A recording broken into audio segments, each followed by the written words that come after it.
को भी कुछ तो भी किस्सा होना ना, तो दे दिया उनको एक किस्सा, बड़े किस्से बहरहाल वो किस्सों को छोड़ ही दीजिए। आइए इसकी पूरी स्पीड में तबसरा करेंगे। पूरा गौर से सुना आपने? पहले कहता है वो कि जितनी ईदें हैं ये सब शियाओं की देन है। उसमें गिनवाया 11वीं शब बारात। औरंगाबाद कितनी दूर है यहाँ से? 150 ना, 100 है, बहुत करीब है। यहाँ के LHD से तो इसका ताल्लुक होगा। बहुत सख्त जुमला बोल रहा हूँ, ये अपने बाप की ओरिजिनल औलाद है ना, इसके नुत्फे में खता नहीं है, तो मनाजरा करे मुझसे ये, और ये साबित करे कि 11वीं शियाओं की ईद है।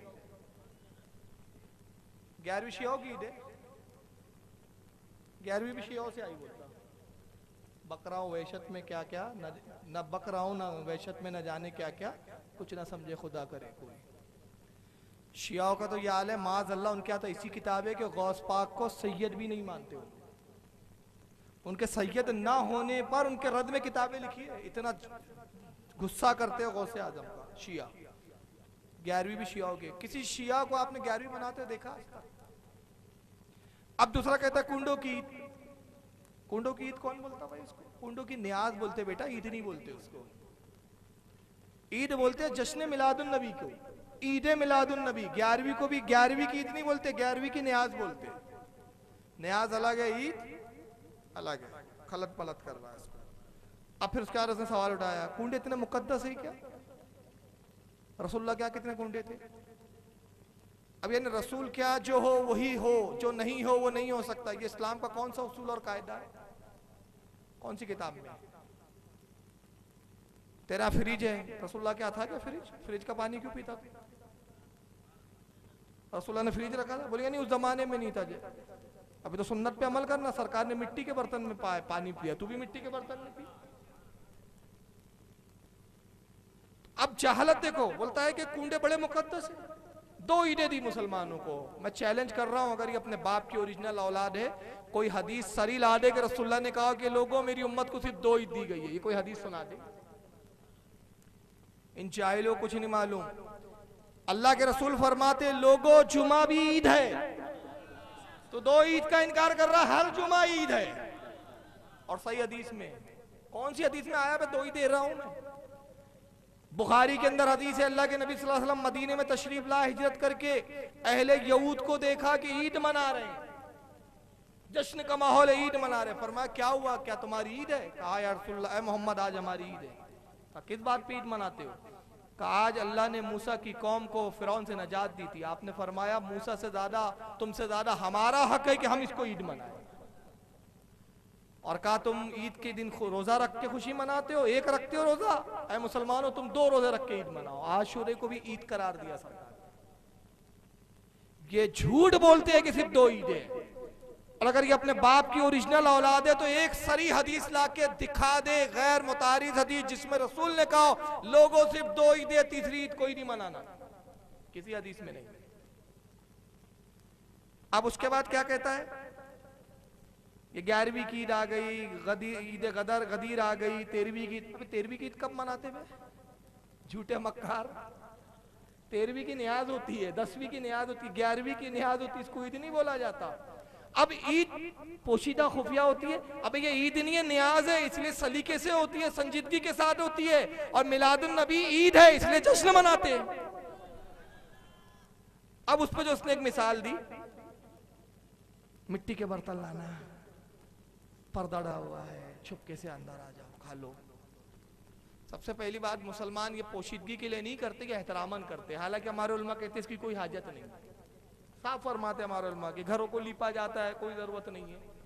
घरों के कचरा साफ किया जाता है, बड़ा एहतमाम, तो उलमा कहते हैं कोई जरूरत नहीं है।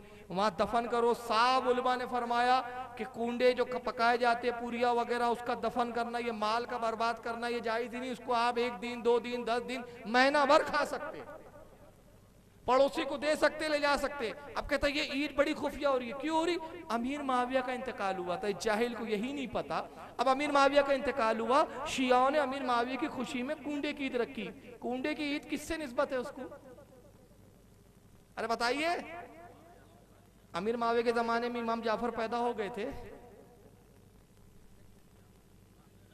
ये साबित करे। अमीर माविया की खुशी के लिए किए उन्होंने, मौत पर शियाओं ने।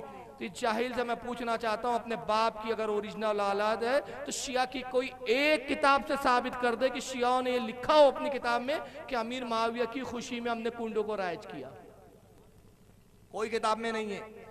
अगर अमीर माविया की खुशी, मौत की खुशी पर उन्हें अगर जश्न मनाने की जरूरत थी और उसको निस्बत देने की जरूरत थी तो वो निस्बत देते इमाम हसन की तरफ के। इमाम हुसैन शहीद हो, इमाम हसन शहीद हो चुके थे हजरत अली के नाम से, मगर वो निस्बत कहाँ देते हैं? इमाम जाफर सादिक से। वो खुद कहते हैं कि इमाम जाफर सादिक से इसकी असल साबित है। और इमाम जाफर सादिक का जमाना कब है? अमीर माविया और इनके जमाने में कई साल का फासला है। इमाम हुसैन के साहबजादे है इमाम ज़ैनुल आबदीन, इमाम ज़ैनुल आबदीन के साहबजादे इमाम बाकर, इमाम बाकर के साहबजादे इमाम ज़ैनुल आबदीन। इतने बाद के दौर के 80 हिजरी के, वो 60 हिजरी में अमीर माविया का विसाल हुआ। अमीर माविया के 20 साल के बाद तो पैदा हुए हो। 81 हिजरी उनकी विलादत है इमाम जाफर की, और वो इमाम जाफर से मंसूब है। तो बोलता नहीं, अच्छा चलो मान लिया कि अमीर माविया के इंतकाल की खुशी में मनाए।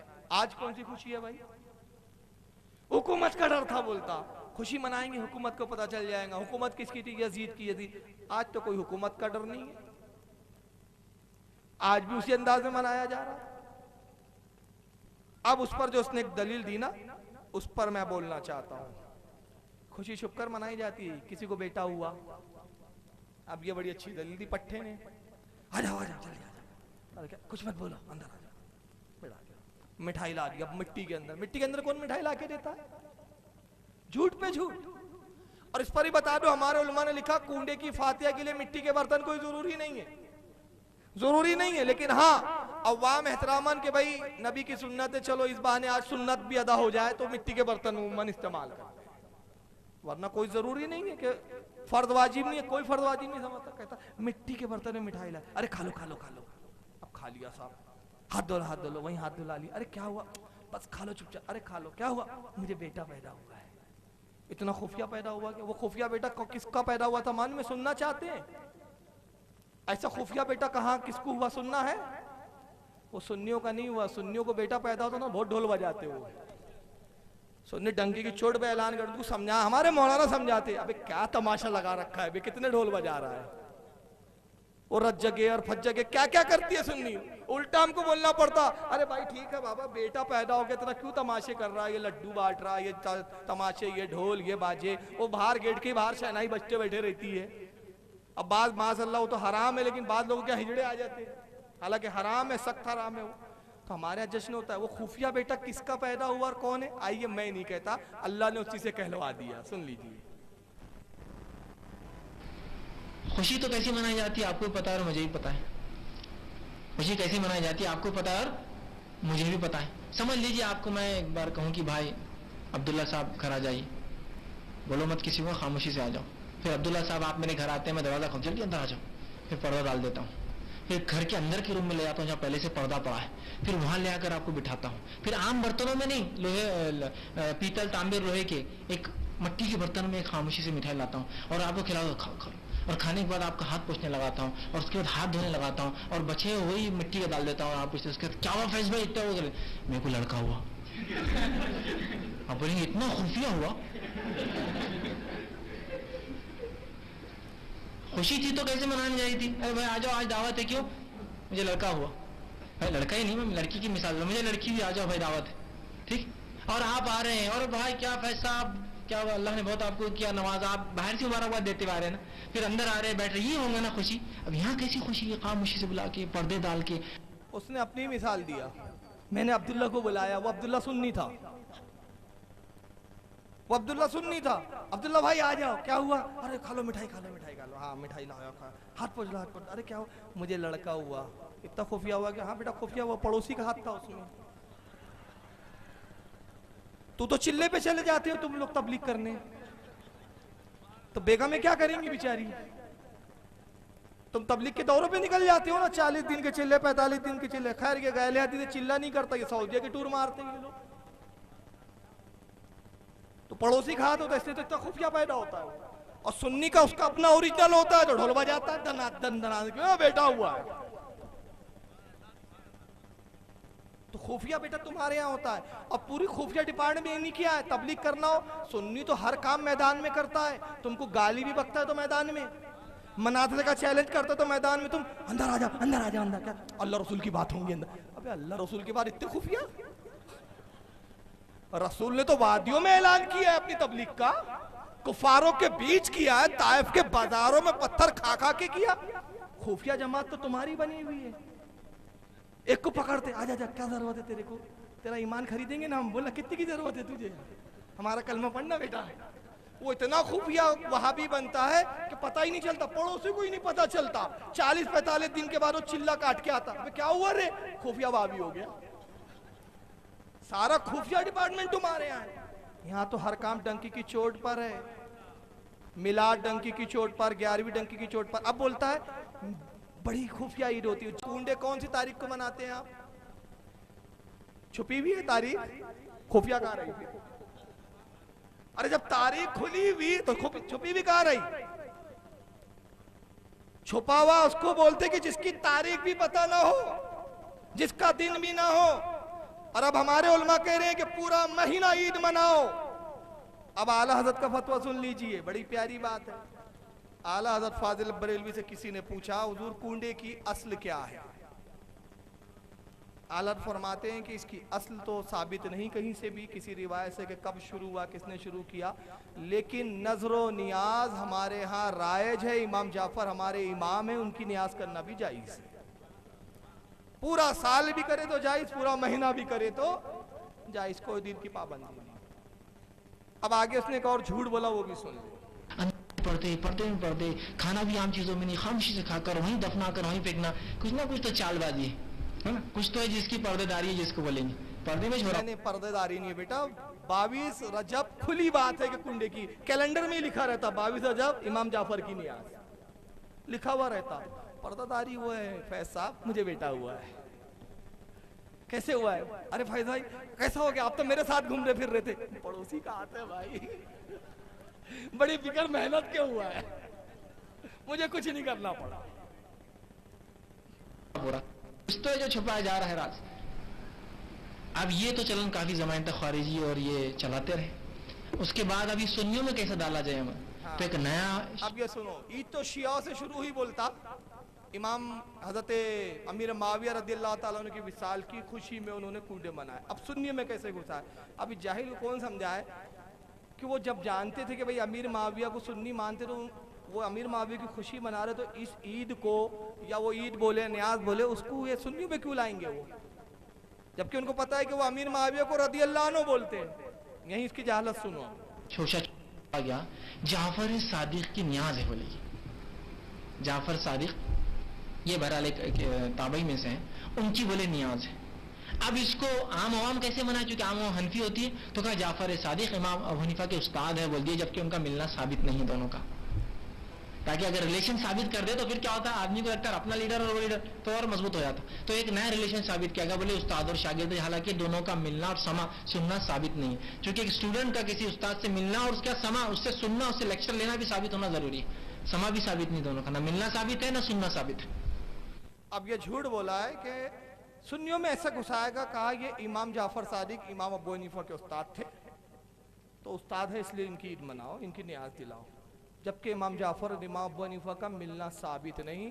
अगर ये अपने अब्बा की ओरिजिनल औलाद है और ये भी अगर खुफिया नहीं पैदा हुआ है, ऐलानिया ही पैदा हुआ है, तो ये मुझसे मनाजरा करे कसम खुदा कि अगर उनका मिलना साबित ना कर दो तो तकरीर करना छोड़ दूंगा।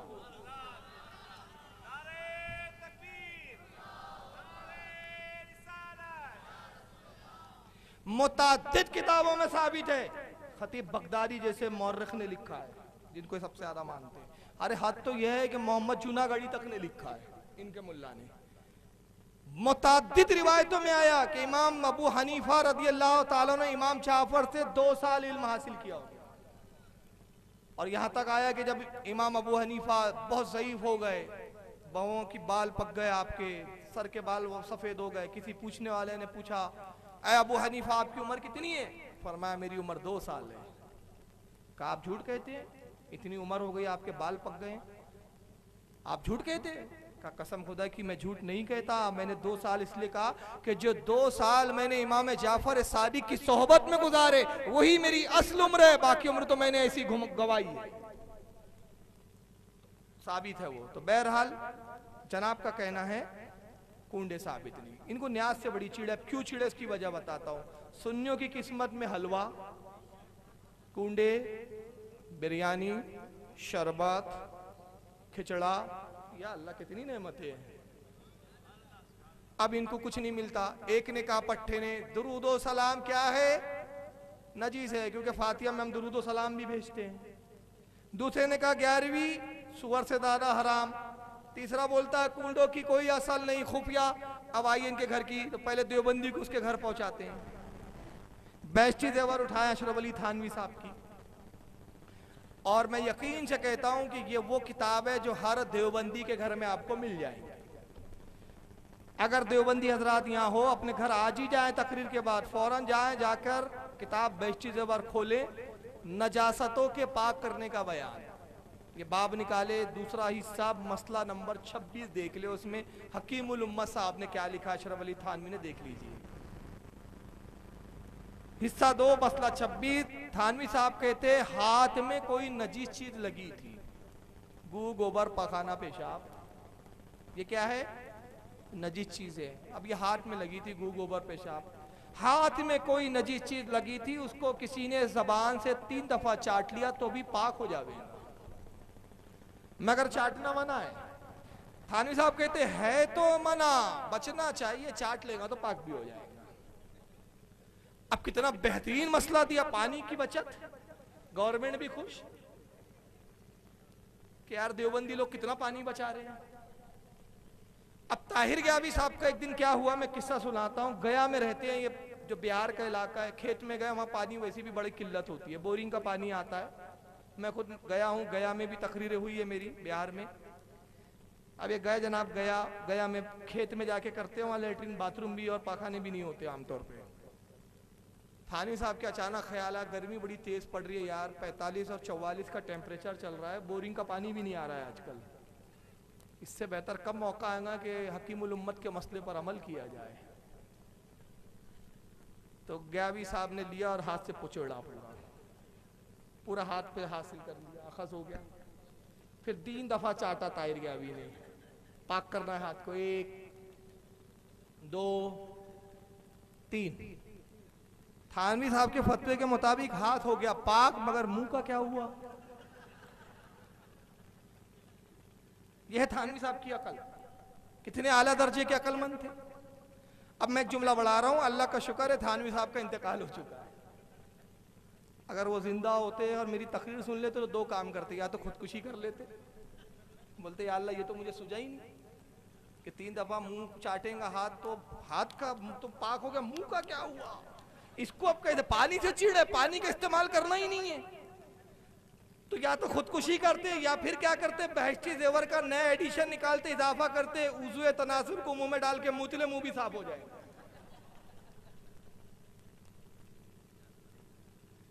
अब इसको फैज गोई कोई देवबंदी ना कहे, खुदा की कसम। मैं अगर थानवी के मसले का मजाक उड़ा रहा हूं तो पहली बात, किस हदीस में है साबित करो कि रसूलुल्लाह ने कहा हाथ में नजासत लगे 3 दफा चाटो, हदीस बताओ। अगर अपने बाप की औलाद हो तो हदीस बताओ, कोई हदीस नहीं। किस इमाम का कौल है, क्या इमाम अबू हनीफा ने कहा, इमाम शाफई ने कहा, इमाम मालिक ने कहा, इमाम अहमद इब्न हम्बल ने कहा कि हाथ में नजासत लगे 3 दफा चाटो पाक होगा, किसी इमाम ने नहीं। ये थानवी का खुद साख्ता फतवा है। तो अगर तुम्हारे नजदीक दरूद और सलाम को गू और नापाकी कहना बेअदबी नहीं है, तो थानवी का अगर मैं मसले का मजाक उड़ा रहा हूं तो उसको भी बेअदबी पे महमूल मत कीजिए। बल्कि जमात को छोड़िए कि जो जमात का हाल ये हो कि दुरूद और सलाम तो नापाक नजर आ रहा, नापाक को चाटने और खाने की तलकीन करे, वो जमात कैसे हक पर हो सकती है यार।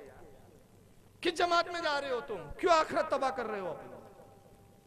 सुन्नियों की चंद जहालत को देखकर तुम इस्लाम से, अहले सुन्नत से मुनारिफ होके जाते हो। पहले ये भी तो देखो कि उन खुराफातों से क्या उलमा अहले सुन्नत राजी है। वो हमारी अवाम की जहालतें हैं जिसकी इस्लाह हम खुद चाहते हैं। मजहब और है, मसलक और है, जहालत और होती है। अवाम की जहालत को देख के मजहब अहले सुन्नत को बदनाम करते हो। आलिम का जवाब आलिम की बोली में होगा। तो थानवी साहब लिखते 3 दफा चाट लो पाक हो जाएगा। क्या मसला बताया ऐसा। अब आइए दूसरे ने क्या कहा था, याद है आपको? 11वीं शरीफ सुअर से ज्यादा हराम है। उसका एक बुल्ला क्या लिख गया, जरा आके देख लीजिए। किताब है नुज़ूलुल अबरार मिन फ़िक़्हि नबील मुख्तार, इत्तेफाक से मेरे पास है अभी इस टेबल पर, ये देख रहे हैं आप हाथ में। लिखने वाले अहले हदीस जमात के अल्लामा वहीदुज़्ज़मा साहब।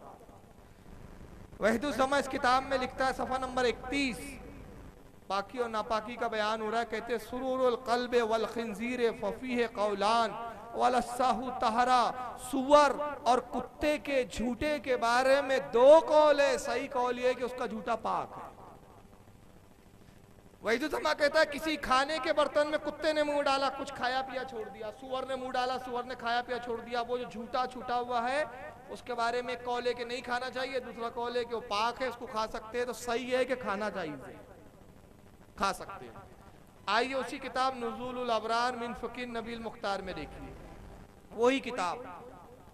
अब इसका सफ़ा नंबर 150, ये पूरा लंबा चौड़ा मसला लिखा। क्या लिखा है मालूम है? कहते मनी पाक है, मनी पाक है। ये किताब मौजूद है, कोई अहले हदीस चाहे तो जब चाहे बाजू से बाजू मिलाकर बैठ जाए। मनी पाक है। फिर लिखा वो जानवर जिसका गोश्त खाना हलाल है, उनका गू भी हलाल है, उनका पेशाब भी हलाल है। मसलन भैंस खाना हलाल, भैंस का पेशाब भी पी सकते हैं गू, और उसका गोबर भी खा सकते हैं। गाय हलाल, गाय का पेशाब भी पाक, गाय का वो भी। अल्लाह ताला ने क्या लानत भेजी इन पर। रब तबारक व ताला जानता था एक जाहिल आएगा जो कहेगा कि मेरे नबी पर दुरूद पढ़ना नजासत है, गू है। अल्लाह ने उसके बड़े अल्लामा से लिखवा दिया कि हाथ में नजासत लगे 3 दफा चाटो पाक हो जाएगा। कहा कि मेरे नबी पर दुरूद पढ़ना तो पाक ही रहेगा, ये नजासत तुझको मुबारक हो, तू चाट पाक कर। दूसरे ने कहा 11वीं हराम, सुअर से ज्यादा। अल्लाह ने सुअर का झूठा उनके लिए हलाल कर दिया, तुम ही खाओ। और कहा कि देखो तुम ही खाओ। और हम एक आम बात कह रहा हूं, एक ऐसी दावत का एहतमाम करो, तुम इत्तेहाद करना चाहते हो ना, हम तो इस इत्तेहाद से नहीं आ सकते भाई, क्योंकि हम तो 11वीं वाले हैं, तुमसे इत्तेहाद नहीं हो सकता। हम 12वीं वाले हैं, तुमसे इत्तेहाद नहीं हो सकता। हम कूंडे वाले हैं, तुमसे इत्तेहाद नहीं हो सकता। हम नियाज़ व फातिया वाले, तुमसे इत्तेहाद नहीं हो सकता, क्योंकि तुम इनको शिर्क कहते हो, हमारे लिए सवाब है। तुम्हारा और हमारा तो इत्तेहाद नहीं हो सकता, अलबत्ता तुम दोनों का इत्तेहाद हो सकता है, देवबंदी और गैर मुकल्लिदों का। तो इत्तेहाद करो, एक दावत रखो जिसमें गोबर को खाने के तौर पे रखो, मनी को चटनी की जगह रखो, पेशाब को पानी की जगह रखो, और खूब खाओ। और खा के जब फारिग हो जाओ, हाथ मत धोना, 3 बार चाट लेना। थानवी साहब के फतवे के मुताबिक हाथ भी पाक हो जाएगा। मगर आप समझ रहे होंगे मैं लफ्जों से खेल रहा हूं। नहीं साहब, अल्लाह की मार है, ऊंट का पेशाब पीटे पट्टे। सऊदी अरब में ऊंट का पेशाब बिकता है, और इनके मुफ्तियों ने फतवे दे रखे कि ऊंट का पेशाब जायज है। आइए मैं एक चैनल की रिपोर्ट दिखा रहा हूं जिसमें ऊंट के पेशाब की बड़ी इफादियत और बड़े फायदे बताए गए हैं। सऊदिया का ये चैनल है जिसका नाम है academy of research on Arab behaviour, ARAB present. सऊदिया का चैनल है, आप नेट पर इस चैनल पे देख सकते हैं। इसमें हमेशा खाने पीने की चीज़ों के बारे में बताता है सऊदिया का चैनल, कैसे खाना, आप क्या क्या खाते हैं वो देखिए। एक वक्त की क्लिप मिली मुझे, ये ऊंट का पेशाब पी रहा कम बखत नजदी।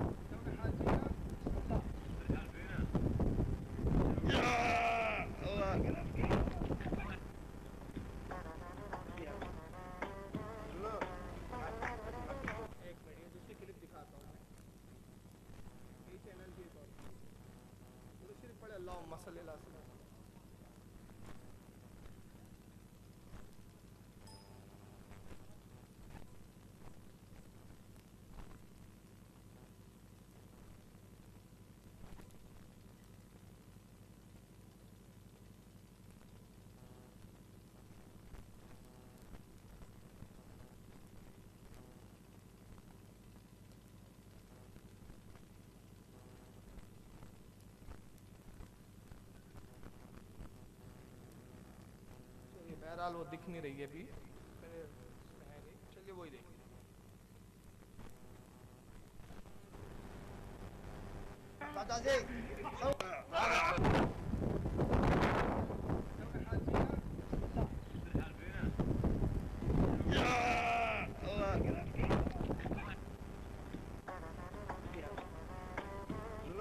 ये एकड़े केकड़े सब खा जाते कम्बल।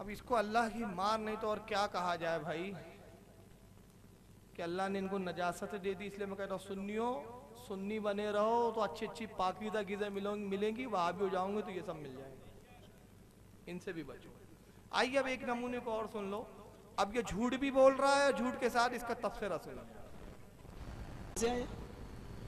सब अल्लाह के नबी के दंदाने मुबारक शहीद हुए थे तब आपने खाया। नबी ने तो पिया होगा, दांत शहीद हुए तो कोई चीज पी होगी, दांतों से तो नहीं खाई गई होगी। तुम इतना मजबूत क्यों बनाते हो? नबी ने सिर्फ अकेले खाया या आपके साथ जितने साहबा थे सबने खाया? नहीं साहब, अकेले ही खाया। तुम्हारी पूरी जरूरत क्यों खाती है? नबी ने सिर्फ एक बार खाया, तुम हर साल क्यों खाते हो?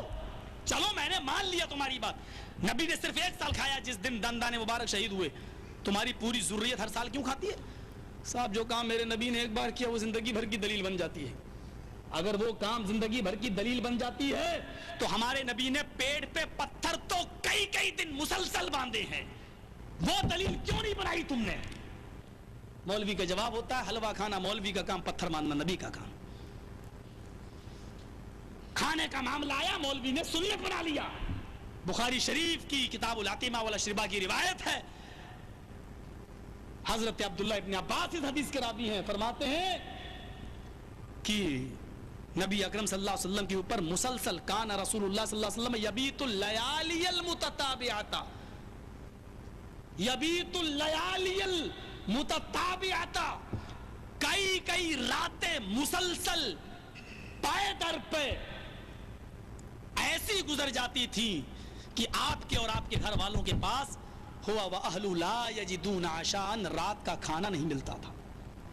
और काना फेले मुजारे पर दाखिल है, कंटिन्यू, ऐसा नहीं कि आज नहीं मिला कल मिल गया, कल मिल गया परसों नहीं मिला फिर मिल गया, नहीं। काना रसूलुल्लाह सल्लल्लाहु अलैहि वसल्लम यबीतुल लयालियल मुतताबिया, कई कई रातें, और मुतताबिया का लफ्ज़ पे दर पे, कंटिन्यू, रेगुलर कई कई रातें ऐसी गुजर जाती थी कि रात का खाना नहीं मिलता था। पूछा फिर गुजर? कहती इल्ला तमरु वल मा, सिवाय पानी और खजूर के गुजारा नहीं। बुखारी के अल्फाज हैं। उसको दलील क्यों नहीं बनाया?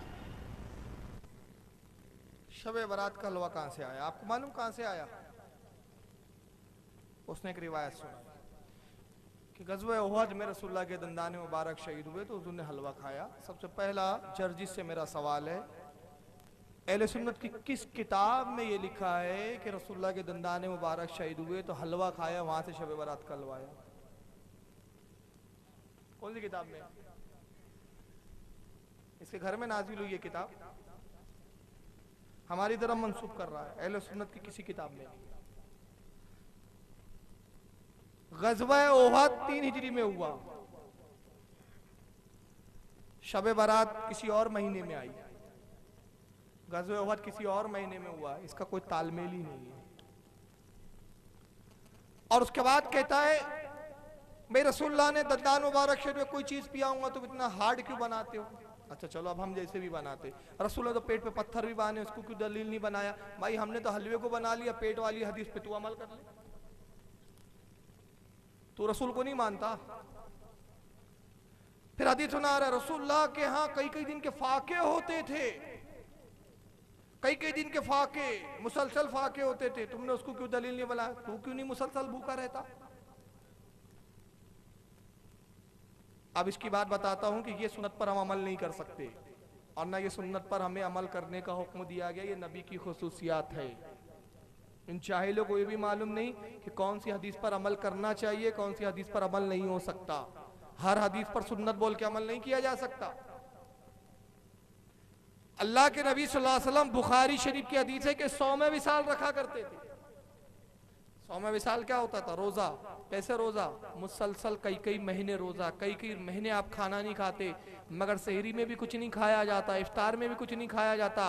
अल्लाह के नबी खजूर लेते हैं, खजूर को सिर्फ चाटते हैं 3 दफा और ताक में रख देते हैं। ये हो गई सहरी। इफ्तार का वक्त आया, सरकार फिर उस ताक में से खजूर निकालते हैं, 3 दफा चाटते हैं, फिर रख देते हैं, इफ्तार हो गई। खजूर नहीं खाते मुसलसल, मगर रसूलुल्लाह की कुव्वत और तवानाई का वही आलम होता जो आम दिनों में आप खाते उस वक्त होता था। ऐसा महसूस भी नहीं होता था कि आप कई दिन से मुसलसल भूखे हैं। साहबा कराम ने देखा सरकार 100 विसाल रखते हैं, अर्ज के रसूलुल्लाह हम भी रखेंगे। नबी पाक ने फरमाया कि तुम ना रखो, मना किया। यानी कहा रसूलुल्लाह इजाजत दीजिए। फरमाया अच्छा रख के देख लो। सरकार जानते थे अभी बताना है मकसूद क्या है होता है। रखा साहबा ने 100 विसाल, खजूर लाई, चाटा, सहरी कर ली, चाटा, इफ्तार कर ली। 1 दिन गुजर गया, 2 दिन गुजर गया, तीसरे दिन अल्लाह के नबी जब मस्जिद नबवी की तरफ जा रहे हैं, दोपहर का वक्त है, धूप है, एक साहब गिरे पड़े, एक साहब पंखा जल रहे। फरमाया क्या हुआ? या रसूलुल्लाह 100 विसाल रखा था, गश खा के गिर गए। आप मस्जिद नबी में तशरीफ लाए, देखा आधी जमात खाली है। नमाजी कम नजर आते। या रसूलुल्लाह जिन जिन लोगों ने 100 विसाल रखा है चलने फिरने से भी कासिर है, बिस्तरों पे पड़े। फरमाया सबको ले आओ। सबको जमा किया गया, मस्जिद नबी में लाया गया। फरमाया जो नहीं आ सकता कांधे पे उठा के लाओ, साथ में कुछ खाने की अशिया लाओ। लाया। अल्लाह के नबी ने फरमाया सब रोजा तोड़ो। सबके रोजे तोड़वाए, मिंबर पे आया, फरमाया अय्युकुम मिसली, तुम में मुझ जैसा कौन है? मैं अपने रब के पास रात गुजारता हूं, वो मुझे खिलाता है, वो मुझे पिलाता है। अय्युकुम मिसली, तुम में मुझ जैसा कौन है? साहबा से कह रहे तुम मेरी तरह नहीं हो सकते, जैसे मैं रोजे रख सकता हूं तुम नहीं, तो तुम फाकों की सुन्नत मेरी अदा नहीं कर सकते, ना तुम्हें करना है। हाँ मैंने जो खाया वो अदा कर लो। मैं खाता इसलिए हूं, और खाता इसलिए नहीं कि बताऊं कि अगर मैं बशर होता तो खाने का मोहताज होता, तो मेरी हकीकत नूर है, मैं खाने के बगैर भी जिंदा रह सकता हूं। और खाता इसलिए हूं कि खाऊं तो तुम्हारे लिए हलाल हो जाए, तुम्हारे लिए जायज हो जाए, सुन्नत बन जाए। तो नबी ने खाया तो हमने उस सुन्नत को अदा किया, और हमने उस सुन्नत को इसलिए छोड़ दिया, हम जानते हैं कि हमारी हकीकत नूर नहीं है, हम बशर है, हम भूख बर्दाश्त नहीं कर सकते। ये सुन्नत पे तू अमल कर ले, तू क्यों नहीं करता? इसका मतलब तू नाम का अहले हदीस है, हदीस पर तेरा भी अमल है। और हम अहले सुन्नत है, हम हदीस पर अमल नहीं करते, नबी की सुन्नत पर अमल करते हैं। अब आइए, इसने कहा हलवे की असल कहां से आई? मैं दिखाता हूं इस जाहिल को हलवे की असल। यह है इब्ने माजा, सियासत्ता की किताब सुनाने इब्ने माजा, सहीहुल इस्नाद हदीस है, ज़ईफ भी नहीं है, क्योंकि ये हदीस बुखारी में भी आई, मुस्लिम में भी आई, लेकिन मैं इब्ने माजा से इसलिए दिखा रहा हूं कि इसकी एक खास बात है। ये हदीस हालांकि बुखारी और मुस्लिम में भी है। इमाम इब्ने माजा ने इस हदीस को सफ़ा 21 है, जिल्द नंबर 3 है, बाब नंबर 36, हदीस नंबर 3323। इमाम इब्ने माजा देखिए कितने टनाटन बरेलवी थे। क्या लिखते बाब का नाम? बाबुल हलवा, हलवे का बयान। क्या नाम रखा बाब का? बाबुल हलवा। बता दिया मैं भी हलवे वाला हूं। अब हदीस लिखी, हद्दसना अबू बकर इब्ने अबी शैबता, इमाम अबू बकर इब्ने अबी शैबा से हमने हदीस सुनी। वाली इब्ने मुहम्मदीन व अब्दुर्रहमान इब्ने इब्राहीमा कालू सना अबू सामा काला सना हिशाम इब्ने उरवा अन अबी।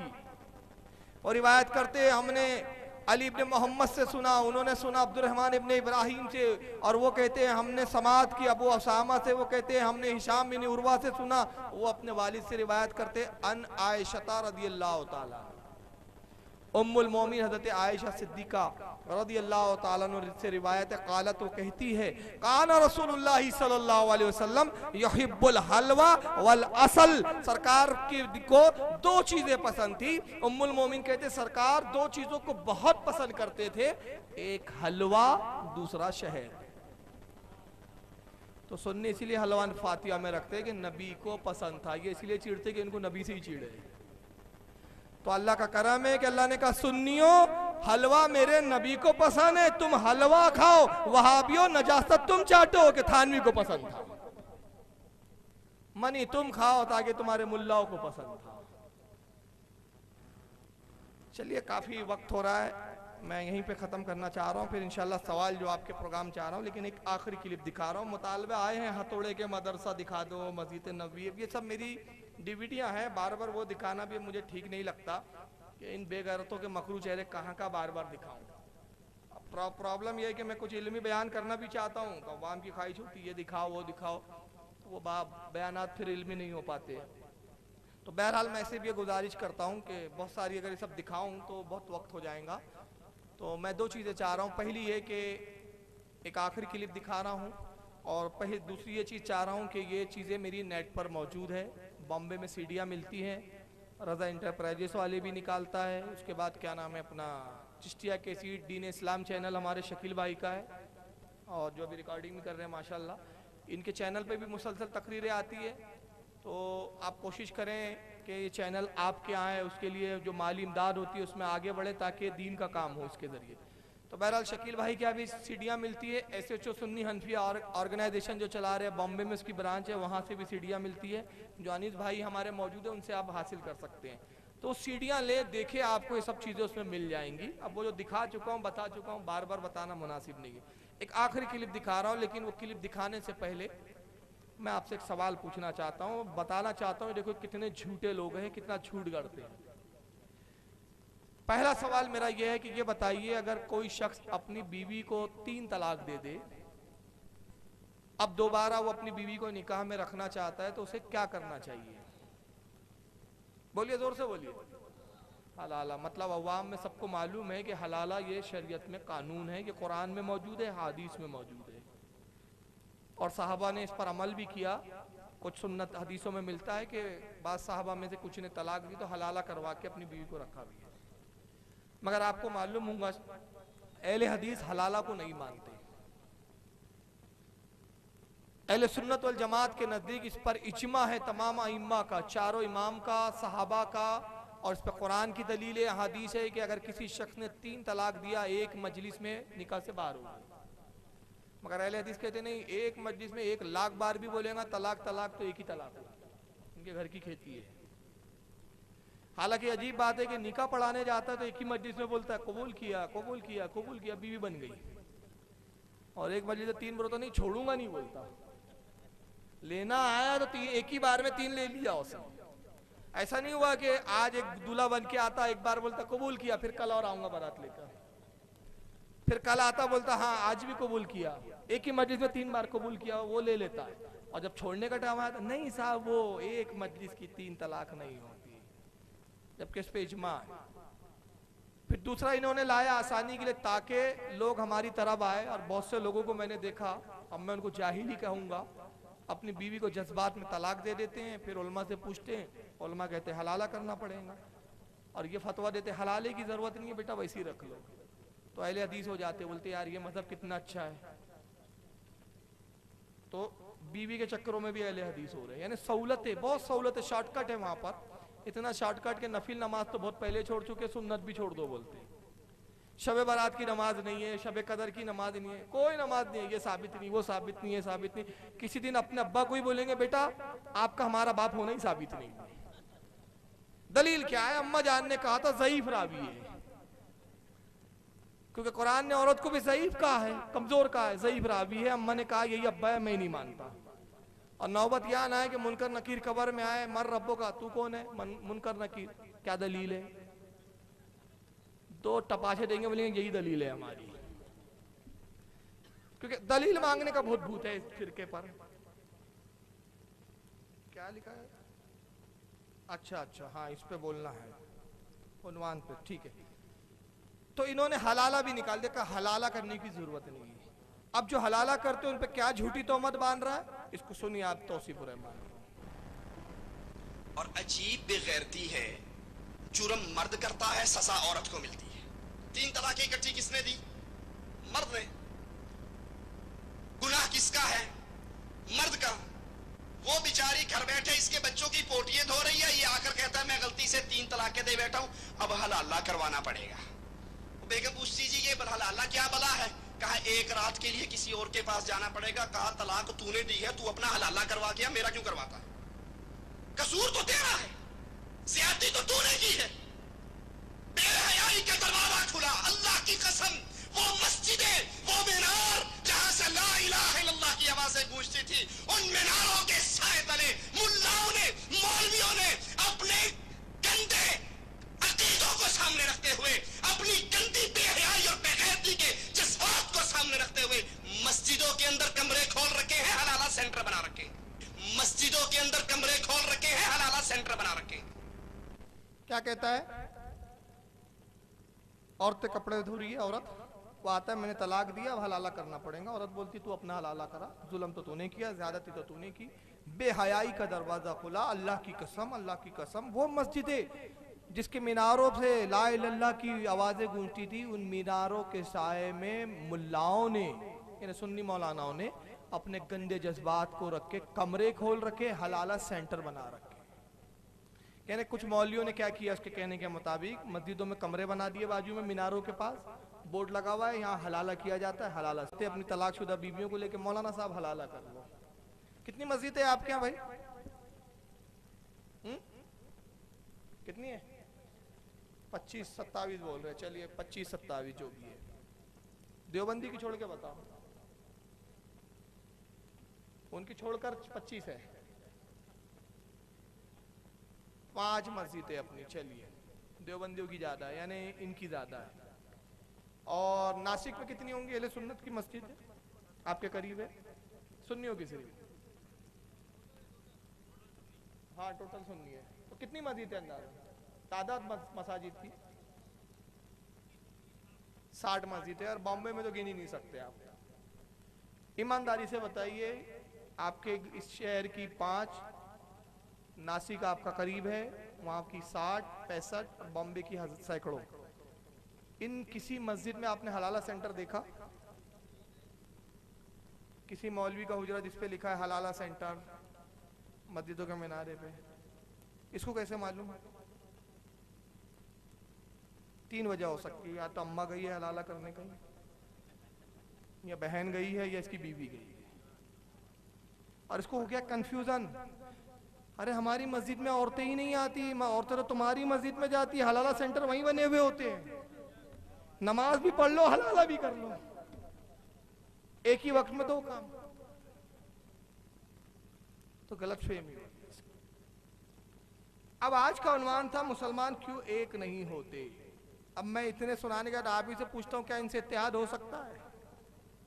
ऐसे लोगों से इत्तेहाद हो सकता है? ईमानदारी से बोलो यार। जो 11वीं को सुअर से ज्यादा हराम बोले, जो हमारे नबी को मुर्दा बोले, मरकर मिट्टी में मिलने वाला बोले माज़ अल्लाह, जो हमारे उलमा की तौहीन करते हुए उन पे जिना की तोहमतें लगाए, क्या ऐसे लोगों से इत्तेहाद हो सकता है? जो नबी पे झूठ बांधे, ऐसे लोगों से इत्तेहाद हो सकता है? फिर मुसलमान क्यों नहीं होते? सवाल तो ये है भी अपनी जगह खड़ा हुआ। आइए क्यों नहीं होते मैं बता देता हूं। कोई माई का लाल चाहकर भी इन मुसलमानों को एक नहीं कर सकता। कोई माई का लाल कितना ही वक्त का बड़ा अल्लामा तो दहर हो कोई भी और कहे कि मैं सारे फिरकों को एक करना चाहता हूं, उससे बड़ा रूए जमीन पर कोई झूठा नहीं। आप पूछेंगे कैसी बात कर रहे हैं? आइए मैं हदीस दिखा देता हूं आपको, उस वक्त तब तक दरूद शरीफ पढ़े आप। सल्लल्लाहु अलैहि नबी व आलिहि व सल्लम सलातो वस्सलाम अलैका या रसूलुल्लाह। ये हदीस है जामे तिरमिजी की, तिरमिजी शरीफ की हदीस है। सियासित्ता में इसका नंबर 4थे नंबर पर आता है, अबू दाऊद के बाद। और यह हदीस अबू दाऊद में भी है, नसाई में, इब्न माजा में, मुस्लिम में भी है, मुतअद्दिद किताबों में है। और ये एक ऐसी वाहिद हदीस है जिस पर किसी भी फिरके का इख्तिलाफ नहीं है, किसी फिरके का इख्तिलाफ नहीं। हदीस पाक क्या है? अब्दुल्लाह इब्न उमर से रिवायत है, इमाम तिरमिजी ने पूरी सनद लिखी, हदीस नंबर 2641, जिल्द नंबर 2, और बाब का नाम है इफ्तिराकी उम्मती, इफ्तिराकी हाज़िही उम्मा। इस उम्मत में इफ्तिराक फिरके होने का बयान। अब्दुल्ला इब्न उमर रिवायत करते कहते हैं कि रसूलुल्लाह सल्लल्लाहु अलैहि वसल्लम ने इरशाद फरमाया, व इन्ना बनी इसराइला तफर्रकत अला सिंतैन व सबईन मिल्लता, फरमाया कि कौम बनी इसराइल इख्तिलाफ करके 72 फिरकों में बटी। व तफ्तरिकु उम्मती अला सलासीन व सबईन मिल्लता, और मेरी उम्मत इख्तिलाफ करके 73 फिरकों में बटी। कुल्लुम फिन्नार, सबके सब जहन्नम में जाएंगे, इल्ला मिल्लतन वाहिदा, सिवाय एक जमात के। क़ालू मन हिया या रसूलल्लाह, सहाबा ने सरकार से पूछा अल्लाह के नबी जन्नती जमात की निशानी क्या है? काला माना अलीही व अस्हाबी, सरकार ने फरमाया जन्नती जमात की निशानी ये है जो मेरे और मेरे सहाबा के अकीदे पर होगा। हदीस के मतन पर गौर करें। अल्लाह के नबी ने फरमाया कौम बनी इसराइल 72 फिरकों में बटे, मेरी उम्मत 73 फिरकों में बटेगी। नबी कह रहे मेरी उम्मत बटेंगी, नबी ने कहा बटेंगी। अब नबी ने फरमा दिया मेरी उम्मत में 73 फिरके होंगे, तब जब नबी ने कह दिया तो ये बात हो गई पत्थर की लकीर। नबी ने कहा 73 फिरके होंगे, तब कोई माई का लाल सबको मिलाकर एक फिरका नहीं बना सकता। और एक दूसरी हदीस में आता है, सरकार कहते हैं कि मैंने अपने रब से 3 दुआएं की, 2 दुआ मेरी कबूल की गई, तीसरी दुआ के बारे में मुझसे कहा गया है मोहम्मद महबूब ये दुआ मत मांगिए, तीसरी दुआ आपकी कबूल नहीं की जाएगी। सहाबा कहते हैं या रसूलल्लाह वो 3 दुआएं कौन सी है? इरशाद फरमाया मैंने पहली दुआ अपने रब से की, मौला मेरी उम्मत मेरे हवाले कर और मुझे शफाअत का इख्तियार दे। अल्लाह ने फरमाया महबूब तुझे शफाअत का इज़्न दिया, इख्तियार दिया, अपने उम्मती में तू जिसको चाहे, जिसके दिल में राई के बराबर भी ईमान हो उसकी भी तू शफाअत करेगा, सिफारिश करेगा, मैं बख्श दूंगा। मैंने अपनी रब से दूसरी दुआ की, सरकार कहते हैं, और दूसरी दुआ ये की कि परवरदिगार मेरी उम्मत में कभी अजाब इजमाई अजाब ना, जैसे पिछली कौमों पे अजाब आया पूरी उम्मत खत्म, ऐसा ना हो। अल्लाह ने फरमाया महबूब ये भी हमने कबूल किया, आपकी उम्मत पे इजमाई अजाब नहीं आएगा। फिर रसूलुल्लाह कहते हैं कि मैंने तीसरी दुआ की रब्बे कायनात मेरी उम्मत में फिरके ना हो जैसे बनी इसराइल में हुए। अल्लाह ने फरमाया महबूब ये दुआ मत कीजिए, इसलिए कि आपकी उम्मत में फिरकों का वाक़ होना मुकद्दर हो चुका है, आपकी उम्मत में फिरके होकर ही रहेंगे। यानी अल्लाह कह रहा है कि फिरके होंगे, रसूल कह रहे फिरके होंगे, तो जब अल्लाह रसूल ने कह दिया कि फिरके होंगे तो फिर ये मिल्लत एक कभी नहीं हो सकती। अब सिर्फ करना क्या है? करना यह कि अल्लाह के नबी ने फरमाया देखो 72 तो बनी इसराइल में हुए, मेरी उम्मत में 73 होंगे और 73 में 72 जहन्नम में जाएंगे। तुम्हें जहन्नमियों की तरफ नहीं जाना है बल्कि जन्नती फिरके को इख्तियार करना है। और जन्नती फिरके की पहचान क्या है? जो मेरा अकीदा और मेरे सहाबा का अकीदा है, जिस अकीदे पे ये जमात होंगी वही जन्नत में होंगी। मगर सवाल यह पैदा होता है कि सहाबा का अकीदा क्या है? इस हदीस में सहाबा का अकीदा तो पता नहीं चला। अब कोई वहां भी कहेगा सहाबा का अकीदा तो यह था कि रसूल को इल्म गैब नहीं है, सहाबा रसूलुल्लाह को हाजिर और नाजिर नहीं मानते थे। देखो ये हदीस में आया कि नबी ने कहा मुझे ये नहीं मालूम, वो हदीस में आया नबी ने कहा मुझे ये नहीं पता, ये फुला साहबी ने रिवायत किया। फिर एक साहब खड़े होंगे, देखो नबी ने कहा मैं तो बशर हूं, मुझे नूर ना कहना, ये ना कहना, इस तरह की कुछ भी ला सकते हैं। और फिर इधर से सुन्नी लाएंगे, देखो रसूलुल्लाह को इल्म गैब था, ये हदीस है, रसूलुल्लाह हाजिर और नाजिर है, ये हदीस है, ये भी फला साहबी से। फिर हो गया कंफ्यूजन। देवबंदी बोलेंगे हाँ आप जो हदीस ला रहे वो हम नहीं मानते, ज़ईफ है। हम बोलेंगे हम तेरी हदीस नहीं मानते, ज़ईफ है। इख्तिलाफ तो खत्म नहीं हुआ। फिर कैसे पता चला है कि सहाबा का अकीदा क्या था, नबी का अकीदा क्या था?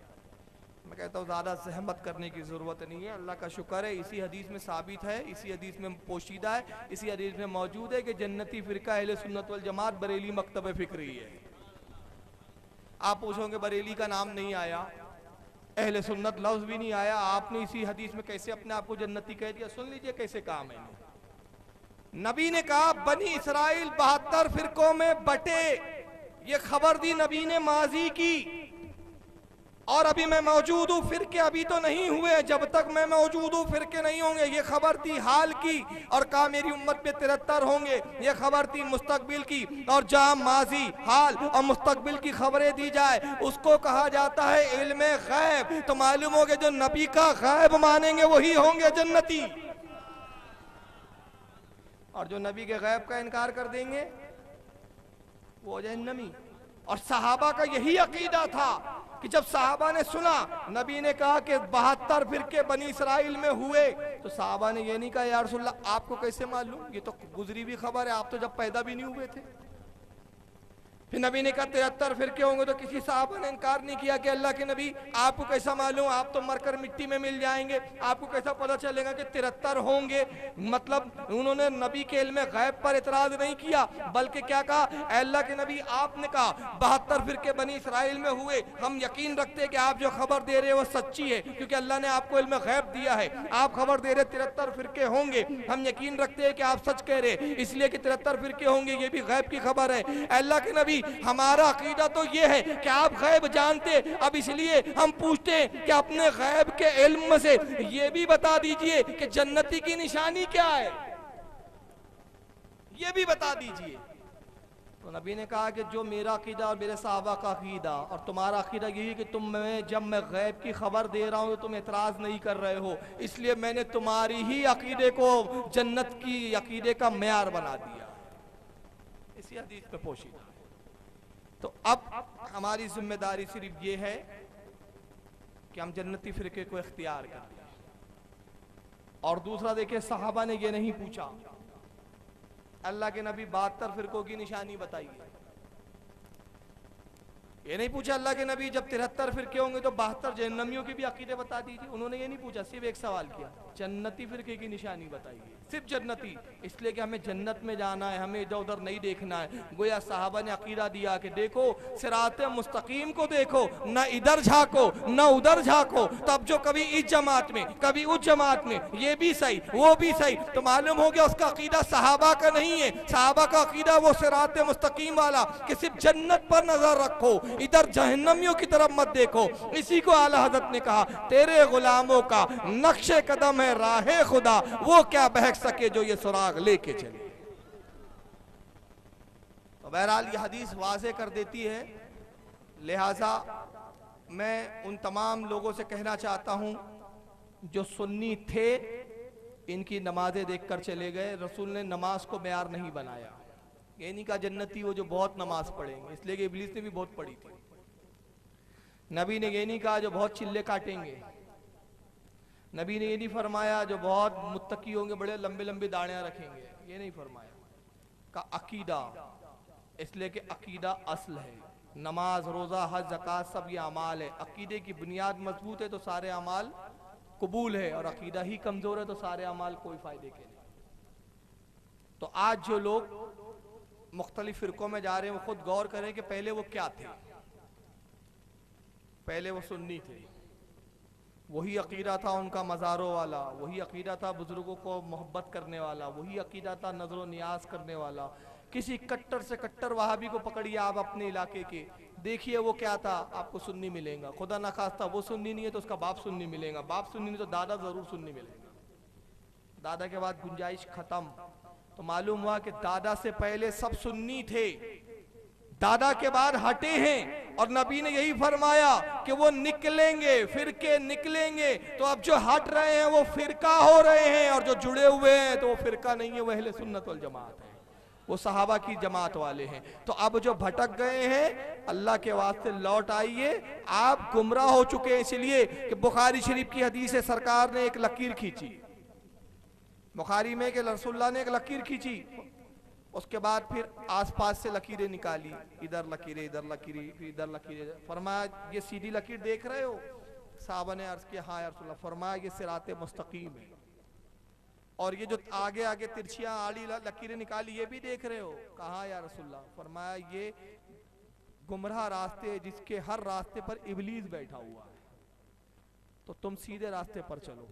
अब जो सीधा चलता है वो भटकता नहीं है, भटकता कौन है? जो सीधा चलते चलते मुड़ जाता है। तो तुम चल रहे थे सीधा, तुम्हारे बाप सीधा था, दादा सीधा था, परदादा सीधा था, लक्कड़दारा सीधा था, सब यहां से वहां तक नबी तक सब कड़िया सीधी थी, तुम हटकर रास्ता चेंज करे हो, मालूम हो गया तुम गुमराह हो रहे हो। इसलिए खुदा के वास्ते लौट आइए। अल्लाह ताला से दुआ है कि मालिक कायनात अमल की तौफीक अता फरमाए, जो कुछ कहा और सुना गया उस पर अमल की तौफीक अता फरमाए। और आखिरी बात, सुन्नियों की जो सबसे बड़ी कमजोरी है ना भाई, वो बोल दूं, इतनी तकरीर हो गई और वो बात मेन रह जाती है। आपकी जो मस्जिदें जा रही है और वहां भी जो बढ़ रहे हैं, उसकी सबसे बड़ी वजह बता दूं, 2 वजह है। सुन्नी अगर सिर्फ 2 वजहों को सुधार लेना, खुदा की कसम फिर कोई वहां भी नहीं हो सकता। पहली, नमाज की पाबंदी करने लग जाए, और दूसरी, खुराफातों को छोड़ दे। हम जो खुराफातें करते हैं ना, इससे लोग बदजन होते हैं। आज तक कोई ऐसा शख्स मुझे नहीं मिला जिसने कहा कि मैं आला हजरत की किताब पढ़ के बदजन हुआ हूं। जो भी आपको मिलेगा वहां भी यही मिलेगा, अरे यार ये तुम दरगाहों पे खुराफात करते हो, संदलों में ये खुराफात करते हो, ढोल ताशे बजाते हो, इसलिए ये मजहब नहीं है। खुराफातों से बदजन होकर जाते हैं। और दूसरा, हम नमाज नहीं पढ़ते, इसलिए वो बदजन होते हैं। नमाज की आड़ में आते हैं आपके पास, बार बार बोलते हैं नमाज पढ़ो, नमाज पढ़ो, नमाज पढ़ो। फिर आपको भी लगता है चलो यार नमाज पढ़ना चाहिए इनके कहने पर। आप उनकी मस्जिद में नमाज पढ़ने जाते हैं, उनकी सुनते हैं, आपको इल्म होता नहीं है, उनकी बातें अच्छी लगती है, उनके हो जाती है। और अगर आप खुद पहले से नमाजी होंगी तो शैतान आएगा नहीं। शैतान वहीं आता है जहाँ खाली जगह देखता है। आपके अगर जगहों पे नमाज की पूर्ति होंगी तो फिर शैतान नहीं आएगा। इसलिए नमाज की भी आदत डालिए, नमाज की पाबंदी कीजिए। अल्लाह ताला से दुआ है कि मालिक कायनात हमारी कौम को नमाज पढ़ने की भी तौफीक अता फरमाए। वमा अलैना इल्लल बलागुल मुबीन।